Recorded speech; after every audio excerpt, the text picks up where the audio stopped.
In this video, I'll show you how to use Google Sheets for creating, editing, and also analyzing data. If you find this helpful, don't forget to like and subscribe.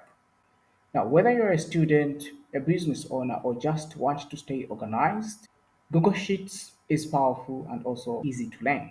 But for you to get started, you have to come to sheets.google.com and then sign in with your Google account if you're not yet signed in. Otherwise, you will be taken to this page, and this is the home page. You can choose a blank spreadsheet, or you can use one of the templates that are here, like the to-do list or the budgets. And you have even more templates. When you click on here, you have all these different templates that are here. You can just scroll down and choose any of these templates that are here to work with. But most of the times, you're going to be customizing or creating custom spreadsheets. So you can just click on this blank spreadsheet. When you're opening it for the first time, this is what you're going to see. You'll see some of these features that are here. These here are just like the templates also, which are coming here that you can insert without you doing anything. But what we want here is to customize everything. So just close this. The interface looks like a grid. Each box is called a cell, and you can type text, numbers, or formulas inside.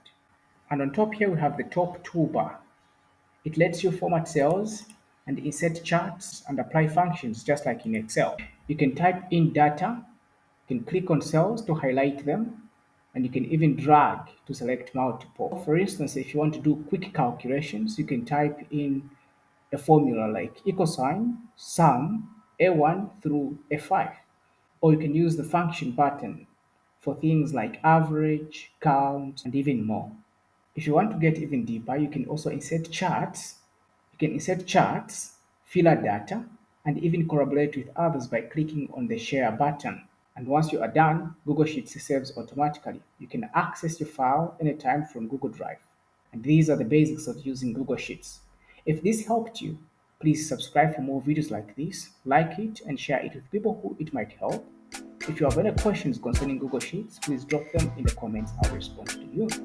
Otherwise, thank you for watching. I'll see you in the next one.